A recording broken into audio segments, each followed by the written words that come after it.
بسم اللہ الرحمن الرحیم۔ السلام علیکم ناظرین، یہ کہانی حقیقت پر مبنی کہانی ہے۔ ہمارے معاشرے میں جہاں تعلیم کی کمی ہے وہاں ایسے واقعات رونما ہوتے ہیں۔ کچھ لوگ ہوس کے اتنے پجاری ہوتے ہیں جنہیں اپنے سرپرستوں کا بھی خیال نہیں ہوتا۔ ایسی ایک کہانی اس لڑکی کی زبانی سنیں۔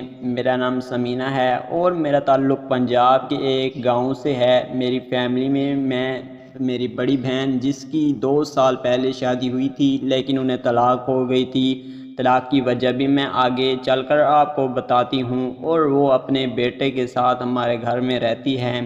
بھائی ہے جو روزگار کے سلسلے میں ملک سے باہر رہتے ہیں۔ یہ 3 سال پہلے کی بات ہے جب میں نے گاؤں کے اسکول سے میٹرک کا امتحان پاس کیا اور اب میرا پروگرام شہر میں جا کر مزید پڑھائی کرنے کا تھا۔ میرے ابو کراچی میں ایک میڈیسن کمپنی میں کام کرتے تھے۔ میں نے سوچا کہ اگر میں کراچی چلی جاؤں تو میرا مزید مسئلہ پڑھائی کرنے کا حل ہو جائے گا، کیونکہ میں ابو کے پاس رہ سکتی ہوں۔ کراچی پہنچ کر یہاں کی ٹریفک میں میرا دم گھٹنے لگا تھا۔ یہ عشق تو دور کی بات، مجھے رہنا مشکل لگ رہا تھا۔ میرے دل میں خواب تھا کہ میرا دوست ہو۔ میں جوان ہو چکی تھی، میرے گھر کے پاس ہی کالج تھا، میرے ابو کو رہنے کے لیے کوارٹر ملا تھا، لیکن وہ صاف ستھرا نہیں تھا۔ میرے کہنے پر ابو نے اس کا رنگ روغن کروایا اور میں نے دن رات کر کے اس کے جھاڑو پوچھا کیا۔ مجھے کیا معلوم تھا کہ اس کوارٹر میں ہی میری عزت کے ساتھ کیا ہونے والا ہے۔ پہلے میرے ابو باہر سے کھانا کھاتے تھے لیکن اب میں گھر میں بناتی تھی اور دونوں مزے سے کھانا کھاتے تھے۔ میں ان کے آرام کا خیال بھی کبھی کبھی کرتی تھی۔ امی کا اکثر فون آتا کہ اپنے ابا کا خیال رکھنا، انہیں کوئی تکلیف نہ ہو اور وہ تمہارے ہونے سے بہتر محسوس کرے۔ میں ان کی بات پلے باندھ چکی تھی اور کہا فکر نہ کریں، میں ایسا ہی کروں گی۔ پھر یوں وقت گزرتا گیا۔ پھر اچانک سے میں نے نوٹ کیا ابو کام سے لیٹ آنے لگے اور کبھی کبھی تو میں سو جاتی اور وہ کب آتے مجھے پتہ بھی نہ چلتا۔ کچھ دن یوں ہی گزر گئے۔ پھر ایک دن میں نے ابو سے پوچھا آپ لیٹ کیوں آتے ہیں؟ آپ پہلے وقت پر آ جاتے تھے، لیکن انہوں نے یہ کہہ کر ٹال دیا کہ کام زیادہ ہوتا ہے، اسی وجہ سے لیٹ ہو جاتا ہوں۔ میں نے ان کی بات پر یقین کر لیا اور اپنی معمول کی زندگی میں مصروف ہو گئی۔ پھر ایک دن ایسا ہوا کہ ابو بہت لیٹ آئے اور کچھ عجیب سی باتیں کر رہے تھے۔ پھر اب مجھے شک ہوا کہ وہ نارمل پوزیشن میں نہیں ہیں، انہوں نے کچھ نشہ کر رکھا تھا اور ان کے منہ سے بدبو آ رہی تھی، جو بعد میں کسی کالج کی فرینڈ سے پتہ کرنے پر معلوم ہوا کہ وہ شراب کی بو تھی۔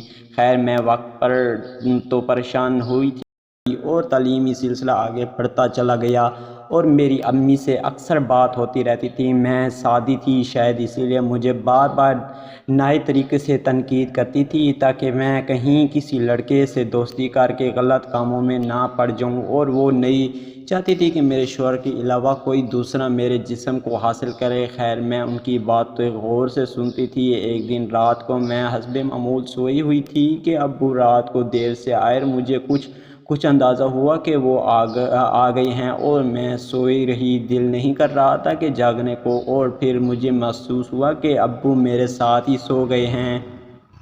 مجھے نیند میں حیرت ہوئی لیکن میں نے سائیڈ پر تبدیل کر لی اور سو گئی۔ میں نے سوچا کہ شاید ابا شراب کے نشے میں ہیں اور ان کو اپنی چارپائی کا معلوم نہیں ہوگا اور وہ بے خیالی میں میرے پاس سو گئے ہیں۔ اس وقت تک میرے وہم و گمان میں نہیں تھا کہ میری عزت گھر میں رہتے ہوئے لٹ سکتی ہے۔ خیر میں سوئی رہی اور مجھے ہمت نہیں ہو رہی تھی کہ مجھے حیرت اور بے یقینی تھی کہ ابو ایسا کر سکتے ہیں۔ مجھے ابھی بھی یقین نہیں ہو رہا تھا کہ ابا وہ میرے ساتھ ایسا کر رہے ہیں۔ بہرحال میں لیٹی رہی، نیند کو سو دور جا چکی تھی، پھر بھی سونے کی ایکٹنگ کر کے وہیں لیٹی رہی۔ اگلے دن میں نے بہت سوچ کے آپ کا نمبر ملایا۔ میری بہن کو کیوں طلاق ہوئی تھی اور اس کا سبب میرے ابو تھے جن کی بیٹی سے تعلقات ہیں۔ بہنوئی کو معلوم ہو گیا میری باجی اپنے باپ کے طرف سے جنسی تعلقات ہیں، اور جب باجی کا حمل ہوا تو باجی کی شادی کر دی اور اس کا شوہر نے حقیقت جاننے کے بعد انہیں طلاق دے دی تھی۔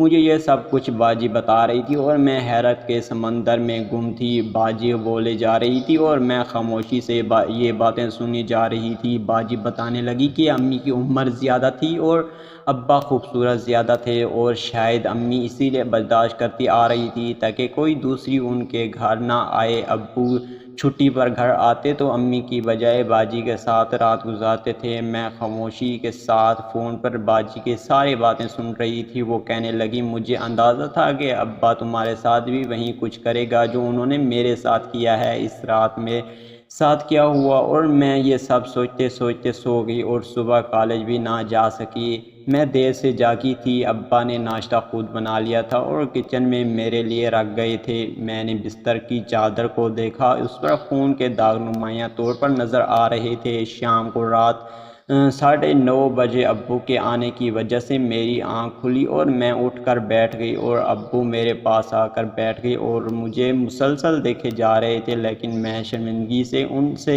آنکھیں نہیں ملا رہی تھی۔ پھر انہوں نے اپنے ہاتھ سے میرے چہرے کو پکڑ کر اپنے قریب کیا اور پوچھا، کیا ہوا ہے، تم پریشان ہو؟ میں نے بغیر کچھ بولے اسباب میں سر ہلا دیا اور انہوں نے مجھے اپنے سینے سے دبوچ لیا اور میں بھی ان سے لپٹ گئی، اور میرا خوف اور پریشانی کچھ کم ہونے لگی۔ میں 10 منٹ تک ان کے سینے سے لگی رہی۔ انہوں نے مجھے ایک گولی کھانے کو دی اور پھر انہوں نے کہا، اٹھو، واش روم ہو جاؤ اور کھانا لگاؤ، آج میں ریسٹورنٹس کا کھانا لے کر آیا ہوں، تمہیں بنانا بھی نہیں پڑے گا۔ میں جلدی سے واش روم میں گئی، پھر اپنے گیلے بالوں کے ساتھ ہی ٹیبل پر کھانا لگایا۔ کھانا ختم کرنے کے بعد میں نے برتن سمیٹے اور ٹی وی دیکھنے بیٹھ گئی۔ ابا بھی کچھ دیر میں آ کر میرے پاس بیٹھ گئے اور ٹی وی دیکھنے لگے۔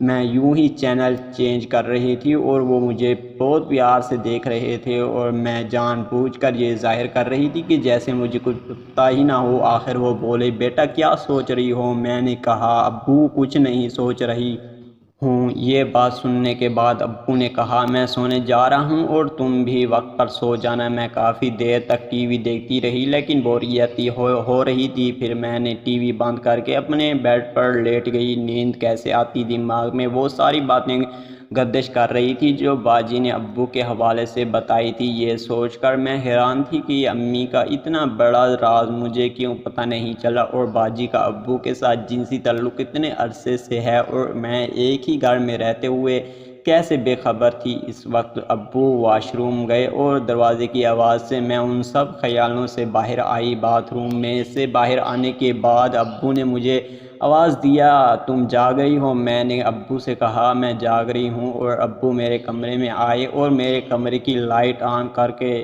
میں اپنے بستر پر لیٹی رہی، اور ابو میرے پاس آ کر بیٹھ گئے۔ تھوڑی دیر خاموش رہنے کے بعد میری طرف متوجہ ہوئے اور کہنے لگے، کیا تم کل رات کی واقعہ پر سوچ رہی ہو؟ میں نے کچھ دیر خاموش رہنے کے بعد جواب دیا، میں ان سب باتوں کو سوچ کر پریشان ہوں جو باجی نے آپ کے اور باجی سے تعلق کے حوالے سے بتائی ہیں۔ ہمارے گھر میں کس طرح پاک رشتوں نے ایک دوسرے کے ساتھ کھیل کر کے رشتوں کو پامال کیا۔ میں بڑی پریشان ہوں ابو، یہ سب کیا؟ میرا دل کر رہا تھا ان کے ساتھ لڑائی کروں اور ان کو مارنا شروع کر دوں، لیکن میں چیخیں بھی میرے اندر گھٹ کر رہ گئی تھی۔ میرا یہ جواب سننے پر وہ کچھ حیران بھی ہوئے اور پریشان بھی۔ ان کی خاموشی دیکھ کر میں ان سے آپ نے بھی تو کل رات والی ساری بات باجی کو بتا دی تھی، کیا یہ سب بات بتانا باجی کو ضروری تھا؟ آپ نے باجی سے ساری باتیں نہیں کرنی چاہیے تھی۔ اب ہم ایک دوسرے کے ساتھ نظریں نہیں ملا سکیں گے۔ وہ مجھے مانگ خیر نظروں سے دیکھنے لگے گے اور کوئی جواب نہ دے سکے۔